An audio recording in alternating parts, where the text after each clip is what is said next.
আমার নাম জিনা। আমি একজন খুব সুন্দরী তরুণী বিধবা। আমার বয়স ২৩ বছর। প্রত্যেকদিন রাতে আমার ১৮ বছরের তরুণ দেওর তেল মালিশ করে দিত। তারপর একদিন আমার পায়ে তেল মালিশ করতে করতেই দেওর আমার সঙ্গে যা করেছিল সেটা শুনে আপনারাও চমকে উঠবেন। আমার বয়স যখন ১৮ বছর তখন আমার বাবা-মা আমাকে বিদায় করেছিল। তারপর আমার বিয়ের কয়েক বছর পরেই তো বর মারা যায়। বরের মারা যাওয়ার পরে দেওর আমার সঙ্গেই থাকতো। আসলে আমার যখন ২০ বছর বয়স তখন আমার বরের বয়স ৪০ বছর। আমার বিয়ে একজন বয়স্ক মানুষের সঙ্গে হয়েছিল। আমার বর আমার চাইতে বয়সে অনেক বড় ছিল। আমি যেহেতু গরিব পরিবার থেকে ছিলাম তাই আমার বাবা-মা ভেবেছিল আমার বরের বয়স অনেক বেশি হলেও সে অনেক সম্পত্তির মালিক ছিল। তাই আমার বাবা-মা আমার বরের বয়স দেখে নয়, তার টাকা-পয়সা ও সম্পত্তি দেখে তার সঙ্গে বিয়ে দিয়েছিল। কিন্তু বিয়ের পরে বরের সঙ্গে কয়েক বছর থাকার পরেই তো আমার বর একদিন হঠাৎ করে মারা যায় এবং আমার বরের মৃত্যুর কারণটা ছিল তার লিভার সম্পূর্ণভাবে নষ্ট হওয়া। কারণ আমার বর অনেক দামি দামি মদ খাওয়ার শখ রাখত। এমনকি সে তার বন্ধু বান্ধবদের সঙ্গে নিয়ে বাড়ির বাইরে সারা সারা রাত জেগে আমোদ ও ফুর্তি করত। আমি তো বাড়িতে সারাদিন থেকে নিজের কর্তব্য পালন করতাম। অনেক সময় মনে হতো আমার বরের যখন আমার প্রতি কোনো সহনশীলতা বা চাহিদা নেই, তাহলে কেন আমাকে বিয়ে করেছিল? আসলে বিয়ের পরে বর কোনো দিন ভালোবেসে আমার সঙ্গে দুটো কথাও বলেনি। বিয়ের প্রথম দিনই তো সে আমাকে একটাই কথা বলেছিল যে, "দেখো জিনা, তোমার যত টাকার প্রয়োজন হবে তুমি আলমারির ভেতর থেকে নিয়ে নেবে এবং তোমার বাইরে থেকে কোনো জিনিসের প্রয়োজন হলে আমাদের বাড়ির চাকর হরিকে আনতে বলবে, কিন্তু তুমি নিজে বাড়ির বাইরে যাবে না। আরেকটা কথা মনে রাখবে, আমার কাজে কিন্তু কোনো দিনও বাধা দিতে আসবে না, যে আমি কখন বাড়ির বাইরে যাচ্ছি এবং আমি কখন বাড়িতে ফিরে আসছি। এটা সম্পূর্ণ আমার ব্যক্তিগত ব্যাপার।" ওই সময় আমার বয়সটা যেহেতু কম ছিল তাই আমি বরের কথার মানে অতটা বুঝতেই পারিনি, যে সে তো শুধুমাত্র আমার সঙ্গে বিয়ে করে একটা দায়িত্ব পালন করেছিল। কিন্তু আমার বরের তো সংসারের প্রতি কোনো মনোযোগ ছিলই না। এমন নয় যে বর আমার সঙ্গে কথা বলতো না। সে আমার সঙ্গে তার প্রয়োজন মাফিক কথা বলতো। কিন্তু আমি তার অর্ধাঙ্গিনী হয়ে যে তার কাছ থেকে ভালোবাসা পাওয়ার আশাটা করেছিলাম, সেটা কখনোই পাইনি। এবং ধীরে ধীরে যখন আমি এই জিনিসটা বুঝতে পারি তখন আমি নিজের বাবা-মায়ের সঙ্গে এই ব্যাপারে আলোচনা করেছিলাম। যে আমি টাকা পয়সার সুখ তো পেয়েছি, কিন্তু স্বামীর ভালোবাসার সুখ কোনো দিন পাইনি। আমার কথা শুনে বাবা-মা আমাকে বুঝিয়ে বলতো যে, "দেখ মা, ভালোবাসার থেকেও সবচাইতে মূল্যবান হচ্ছে টাকা। কারণ তুই এখানে থেকে দেখেছিস যে আমাদের বাড়িতে কত অভাব ছিল। এতটাই অভাব ছিল যে আমি তোদের কোনোদিন দুবেলা পেট ভরে ভালো করে খাওয়াতেও পারিনি। কিন্তু তোর যেখানে বিয়ে দিয়েছি সেখানে অন্ততপক্ষে টাকা পয়সার সুখ তো আছে এবং তোর ওই ঘরে বিয়ে দিয়েছি বলে আজ আমরাও পেট ভরে দুবেলা খাবার খেতে পাচ্ছি। তাই এইগুলো সামান্য ছোটোখাটো ব্যাপার নিয়ে একদম মন খারাপ করবি না।" আমার বাবা-মা তো এইসব কথা বলে আমাকে বুঝিয়ে শ্বশুরবাড়িতে পাঠিয়ে দিত। কিন্তু আমার বাবা-মা কোনোদিন আমার মনের অবস্থাটা বুঝতেই পারেনি, যে টাকা পয়সা থাকলে তো ভালো-মন্দ জিনিস কিনে পেট ভরে খাওয়া হবে। কিন্তু টাকা পয়সা দিয়ে তো কখনো ভালোবাসা বা আদর কিনে পাওয়া যায় না। আসলে আমার বর আমাদের বিয়ের পরে কিন্তু আমার গরিব বাবা-মাকে প্রতি মাসে টাকা পয়সা দিয়ে সাহায্য করত। এবং এটার জন্য আমি খুব খুশিও ছিলাম যে আমার বর অন্ততপক্ষে আমার গরিব বাবা-মায়ের ব্যাপারে তো এতটা ভাবে। কিন্তু আমার বর আমার প্রতি যত্নশীল বা দায়িত্বশীল কখনোই ছিল না। এইভাবেই আমার জীবনটা একঘেয়েমি কেটে চলেছিল। আমি ঘরে থেকে আমার দায়িত্ব পালন করতাম। আর আমার বর প্রত্যেকদিন নিজের বন্ধু-বান্ধবদের সঙ্গে মিলে আমোদ ও ফুর্তি করতে ব্যস্ত থাকত। এইভাবে কয়েকটা বছর কেটে যাওয়ার পরে যখন আমার বর হঠাৎ করে মারা যায়, তখন আমি কিন্তু সম্পূর্ণভাবে একা হয়ে পড়ি এবং আমাকে ওই অবস্থায় দেখে আমার দেওর আর বিদেশে যায়নি। আসলে আমার দেওর ছোট থেকেই বাইরে পড়াশোনা করত। কারণ আমার বর খুব ভালো করেই জানতো যে তার ভাই যদি তার কাছে থাকে তাহলে সেও কিন্তু তার মতোই হয়ে যাবে। তাই আমার বর নিজের ভাইয়ের ভালো ভবিষ্যতের কথা ভেবে তাকে বাইরেই রেখেছিল। আর আমার শ্বশুর-শাশুড়ি তো অনেক আগেই মারা গেছিল। এদিকে আমার দেওরের বয়স ১৮ বছর হলেও তাকে দেখে তো মনেই হতো না যে সে একজন ১৮ বছরের ছেলে। কারণ তার পেশিবহুল শরীর স্বাস্থ্য দেখে তাকে ২৭ থেকে ২৮ বছরের তরুণ মনে হতো। দেওরের আসার পরে ধীরে ধীরে বুঝতে পারি যে এত বছর ধরে আমি যেই ভালোবাসাটা বরের কাছে আশা করেছিলাম, সেটা তো আমার দেওর আমাকে দিয়েছিল। বরের মারা যাওয়ার পরে আমি অনেক বেশি খামখেয়ালি হয়ে পড়েছিলাম। আমার তো কারো সঙ্গে কথা বলতেও ভালো লাগতো না। যতই হোক না কেন, একটা বিধবা মহিলা ও একটা সধবা মহিলার মধ্যে অনেকটা পার্থক্য রয়েছে। তারপর বরের মারা যাওয়ার পরে বেশ কিছুদিন পর্যন্ত আমাদের বাড়িতে বরের আত্মীয় স্বজনেরা ছিল। ওই সময় তো নিজের মনের কষ্টটা কান্নার মাধ্যমে তাদের সামনে প্রকাশ করে নিজেকে একটু হালকা করতাম। কিন্তু আমাদের বাড়ি থেকে আত্মীয় স্বজনেদের চলে যাওয়ার পরে আমি আরও বেশি ভেঙে পড়েছিলাম। তখন অত বড় বাড়িটা দেখে মনে হতো ওই বাড়িটাই যেন আমাকে খেতে আসছে। আমার বর আমাকে ভালো না বাসলেও তার সঙ্গে থাকার একটা অভ্যেস পরিণত হয়েছিল আমার। আমাদের বাড়ি থেকে যখন আত্মীয় স্বজনেরা চলে যায়, তারপরে সেদিন সন্ধেবেলায় আমি যখন একটা সাদা ধবধবে শাড়ি পরে নিজের ঘরের জানালায় একটা কোণায় বসে বাইরের দিকে তাকিয়েছিলাম, তখন আমার দেওর হঠাৎ করে দরজায় আওয়াজ দিয়ে জিজ্ঞেস করলো, বৌদি, ঘরের ভেতরে আসতে পারি? দেওরের আওয়াজ পেয়ে আমি নিজের চোখ থেকে গড়িয়ে পড়া চোখের জল মুছে তার দিকে তাকিয়ে বললাম, হ্যাঁ, ভেতরে আসতে পারো। দেওর আমার ঘরের ভেতরে এসে আমার পাশে বসে আমার হাত দুটো ধরে বলল, বৌদি, আমি জানি এই সময় তুমি নিজেকে খুব একা মনে করছো, কিন্তু তুমি চিন্তা করো না। আমি তোমাকে এই অবস্থায় ছেড়ে দিয়ে কোথাও যাব না। আমি সিদ্ধান্ত নিয়েছি যে আমি নিজের বাকি পড়াশোনা এই বাড়িতে থেকেই কমপ্লিট করব। দেওরের কথা শুনে আমি খুব খুশি হয়েছিলাম এটা ভেবে যে যাক, কেউ তো আছে যে আমার ব্যাপারে ভাবে। এমনকি প্রত্যেক দিন সকালে আমার ঘুম থেকে ওঠার আগেই দেওর আমার ঘরে আসতো আমাকে দেখার জন্য যে আমি ঠিক আছি কি না। এমনকি সে মাঝে মধ্যে আমার জন্য সকাল সকাল চা করেও নিয়ে আসতো। এমনকি সে যখন ফ্রি থাকতো তখন আমার সঙ্গে বসে ঘন্টার পর ঘন্টা গল্প করত ও মজার মজার কথা বলে আমাকে হাসানোর চেষ্টা করত। শুধু তাই নয়, যখন আমি অনেক বেশি চিন্তা করতাম তখন আমার মাথায় ব্যথা হলে সে আমার মাথাও টিপে দিত। এমন নয় যে আমি তাকে বাধা দিতাম না, আমি তাকে বাধা দিতাম। তখন সে আমাকে বলতো, বৌদি, তোমার উপরে কি আমার কোনো অধিকার নেই? আমি কি তোমার একটুখানি সেবা যত্ন করতে পারি না? তখন তার ওই মায়া ভরা কথাগুলো শুনে আমি আর তাকে বাধা দিতে পারতাম না। এইভাবে ধীরে ধীরে আমার সময় কাটতে থাকে এবং আমার ১৮ বছরের দেওর আমার খুব কাছে আসতে থাকে। একটা পর্যায়ে এসে আমি যখন খুব ভালোভাবে বুঝতে পারি যে আমার দেওর তো আমার প্রতি খুবই যত্নশীল, তখন কিন্তু আমার ভেতর থেকে ভীষণই ভালো লাগতো। কারণ আমি তো একসময় ওই ভালোবাসাগুলোই বরের কাছে পাওয়ার আশা করেছিলাম। এইভাবে ধীরে ধীরে দেওরের সঙ্গে যতই দিন কাটছিল ততই আমি তাকে মনে মনে পছন্দ করতে শুরু করেছিলাম।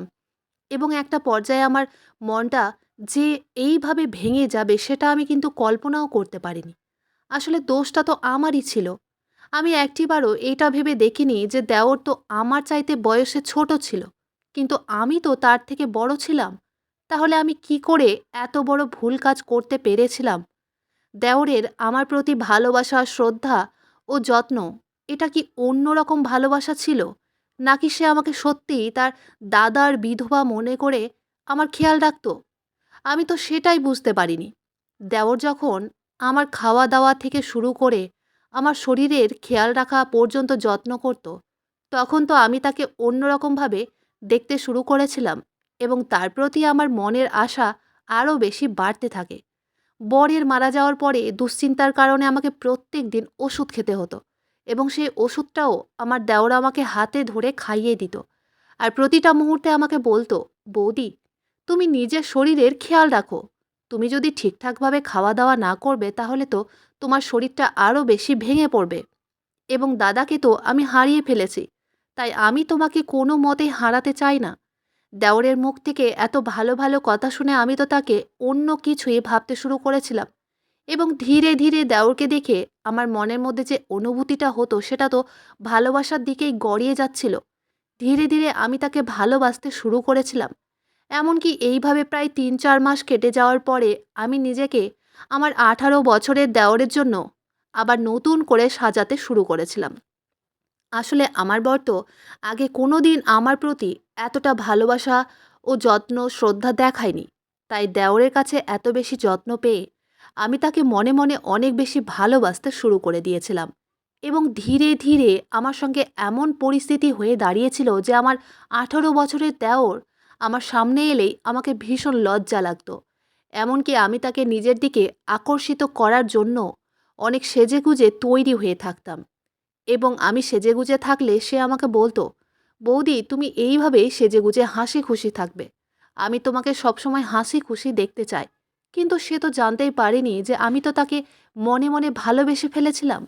এমনকি আমার ১৮ বছরের দেওরের আদর ও ভালোবাসা পাওয়ার জন্য আমি নিজেকে ভুল পথে নিয়ে যেতে শুরু করেছিলাম। এবং তার কাছে আদর পাওয়ার জন্য আমি অনেক রকম চালাকি করতে শুরু করেছিলাম। সে আমার তো যত্ন করত, কিন্তু আদর নয়। আসলে দেওরের আমার প্রতি ভালোবাসা ও যত্নটাকে আমি ভুল বুঝতে শুরু করেছিলাম। তারপর সেদিন মনে মনে ভেবেই নিয়েছিলাম যে অনেক হয়েছে লুকোচুরি। এবার আমি তাকে সরাসরি বলবো যে আমি তাকে কতটা ভালোবাসি এবং তাকেই বিয়ে করতে চাই। তারপর সেদিন আমার দেওর যখন বাড়ি ফিরে আসে, তখন আমি ইচ্ছে করে তাকে মিথ্যে কথা বলেছিলাম যে আমার গায়ে হাতে অনেক বেশি ব্যথা করছে, তাই আমি বিছানা থেকে নামতেও পারছি না। আমি দেওরের আদর পাওয়ার জন্যই তার কাছে অসুস্থ সাজার নাটক করেছিলাম। তারপর আমি যখন দেওরকে বলেছিলাম যে আমার গায়ে হাতে অনেক ব্যথা করছে, তখন সে রান্নাঘরে গিয়ে এক বাটি সরিষার তেল গরম করে নিয়ে এসেছিল। তারপর ঘরে এসে আমাকে বলল, "বৌদি, তুমি আরাম করে বিছানায় শুয়ে থাকো। আমি তোমার পায়ে তেল মালিশ করে দিচ্ছি। তাহলে দেখবে তোমার পায়ের ব্যথা ভালো হয়ে গেছে।" আমি তো মনে মনে খুব খুশি ছিলাম এটা ভেবে যে দেওর যখন আমাকে তেল মালিশ করবে, তখন সে নিশ্চয়ই আমার দিকে আকর্ষিত হবে। এবং আমি তাকে নিজের দিকে আকর্ষিত করার জন্যই তো আগে থেকে একটা লাল রঙের নাইটি পরে শুয়েছিলাম। দেওরকে দেখা মাত্রই আমি ন্যাকা কান্না কেঁদে বললাম, "আমার ভীষণ গায়ে হাতে ব্যথা করছে। তুমি যদি একটুখানি তেল মালিশ করে দাও, তাহলে আমি খুব আরাম পাবো।"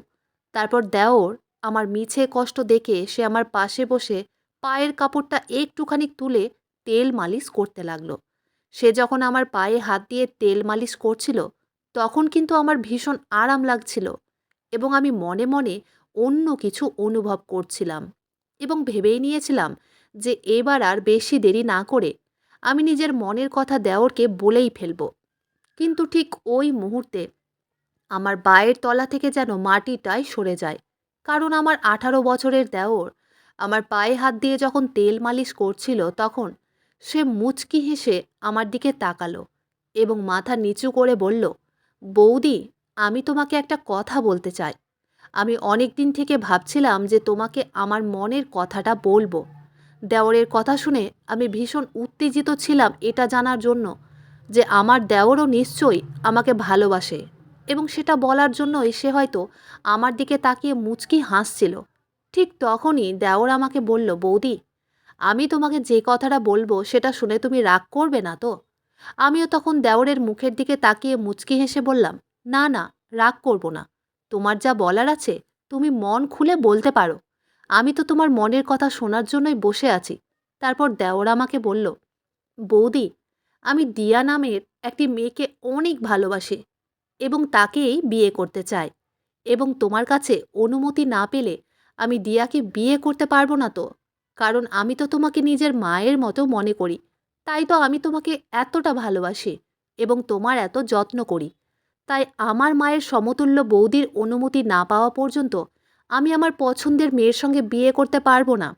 কারণ আমি মন থেকে তোমার আশীর্বাদ পেতে চাই।"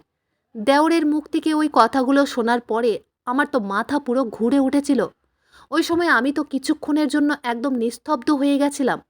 আমি তখন লজ্জায় কিছুই বুঝতে পারছিলাম না যে আমি আমার দেওরের সঙ্গে এবার কিভাবে চোখে চোখ মেলাবো। আমার তো চোখ মুখ লাল হয়ে গেছিল। কারণ আমি তো স্বপ্নেও ভাবতে পারিনি যে দেওর তো আমাকে নিজের মায়ের মতো মনে করে আমার সেবা যত্ন করত। কিন্তু আমি তো তার ভালোবাসাকে অন্য কিছু ভেবেছিলাম। দেওরের কথা শুনে আমার চোখ দিয়ে জল গড়িয়ে পড়েছিল।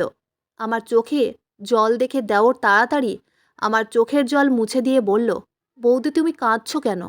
তুমি কি চাও না আমি দিয়াকে বিয়ে করি? তোমার যদি আমার কোনো কথার খারাপ লেগে থাকে তাহলে আমাকে ক্ষমা করে দিও। আমি তখন দেওরের ঘাড়ে হাত দিয়ে মুচকি হেসে বললাম, আরে পাগল, আমি তো এই জন্য কাঁদছি যে আমার দেওর তো অনেক বড় হয়ে গেছে। তারপর তুমি যখন বিয়ে করে তোমার বউকে বাড়িতে নিয়ে আসবে, তখন হয়তো তুমি আর আমাকে এতটা ভালোবাসবে না বা আমার এতটা যত্ন করবে না। এই জন্যই হয়তো আমার চোখ দিয়ে জলটা বেরিয়ে আসছে। দেওর তখন আমার ডান হাতটা ধরে বলল, বৌদি, এটা কখনোই হবে না। কারণ আমি তোমাকে আমার মায়ের দরজা দিয়েছি। কারণ ছোটবেলায় দেখেছিলাম আমার বাবা যখন মারা গেছিল, তখন কিন্তু আমার মা অনেক একা হয়ে গেছিল এবং আমার দাদা আমার মায়ের খুব খেয়াল রাখতো, তার খুব যত্ন করত এবং দাদার দেখেই তো আমি শিখেছি। আর আমার তো কেউ নেই বৌদি, একমাত্র তোমার ছাড়া। তাই তোমার কিছু হয়ে গেলে তো আমি সম্পূর্ণভাবে একা হয়ে যাব। তাই তোমাকে আমি কোনো দিন কষ্ট দেব না। এই জন্যই তো তোমার অনুমতি নিতে এসেছি যে আমি আমার পছন্দের মেয়েকে বিয়ে করে এই বাড়িতে নিয়ে আসতে পারি কি না। কারণ আমার বউ এই বাড়িতে আসলে তোমাকে আর কোনো কাজকর্ম করতে হবে না। আমার বউ এই বাড়ির সমস্ত দায়িত্ব পালন করবে। তুমি এতদিন অনেক কষ্ট করেছো, তাই আমি বিয়ে করে নিয়ে এলে তোমার একাকিত্ব বোধটাও কেটে যাবে। দেওরের সব কথা শোনার পরে আমার নিজেকেই ভীষণ লজ্জা লাগছিল যে আমি যেই ছেলেটার কাছে আদর ও ভালোবাসা পাওয়ার জন্য এত রকম চালাকি করেছিলাম, সে তো আমাকে নিজের মায়ের মতো মনে করত। সেদিন আমি নিজের ভুল বুঝতে পেরে নিজের মনে প্রতিজ্ঞা করেছিলাম যে আমি আর কখনো আমার 18 বছরের দেওরকে সেরকম নজরে দেখব না। তারপর আমার দেওরের কথা অনুযায়ী আমি খুশি খুশি তার পছন্দের মেয়ের সঙ্গে তার বিয়ে দিয়ে দিয়াকে এই বাড়িতে নিয়ে এসেছিলাম। এখন আমরা সবাই কিন্তু একসঙ্গেই থাকি এবং আমিও আমার দেওরকে ছেলের মতোই মনে করে তাকে ভালোবাসি। দেওরের আমার প্রতি ভালোবাসাটা যেহেতু মায়ের মতো ছিল, তাই আমি আর কোনো দিন তাকে আমার মনের কথা বলিনি এবং আমি নিজেও খুবই লজ্জিত ছিলাম। কারণ আমি খুব ভালোভাবেই বুঝতে পেরেছিলাম যে আমি যদি তাকে ভুল করেও নিজের মনের কথাটা বলে দিতাম, তাহলে দেওর তো আমাকে ছেড়ে চলেই যেত এবং আমি এটা কখনোই চাইনি যে আমার ছেলের সমতুল্য দেওর যে কিনা আমার এতটা খেয়াল রাখে, তাকে আমি কি করে হারিয়ে ফেলতাম। তাই আমি আর কোনো দিন ভুল করেও আমার মনের মধ্যে দেওরের প্রতি কোনো নোংরা চিন্তাধারা নিয়ে আসেনি এবং সেদিনের পর থেকে আমরা সবাই এখন একসঙ্গেই মিলেমিশে থাকি। ভালোবাসা তো অনেক রকম হয়, যেমন একটা ছেলের সঙ্গে মায়ের ভালোবাসা, একটা স্বামীর সঙ্গে তার স্ত্রীর ভালোবাসা, একটা ভাইয়ের সঙ্গে তার বোনের ভালোবাসা। ঠিক সেই রকম দেওর ও বৌদির ভালোবাসাটাও অনেক পবিত্র হয়। শুধু পার্থক্য এটাই যে সঠিক জায়গায় আমরা সঠিক ভালোবাসাটাকে বুঝতে ভুল করে দিই। যেমন আমি করেছিলাম আমার দেওরের আমার প্রতি পবিত্র ভালোবাসাটাকে বুঝতে। বন্ধুরা, আজকের গল্পটি এখানেই শেষ করছি। গল্পতে কোনো ভুল ত্রুটি থাকলে ক্ষমা করে দিবেন। গল্পটি ভালো লাগলে অবশ্যই লাইক, শেয়ার, সাবস্ক্রাইব করতে ভুলবেন না। ধন্যবাদ।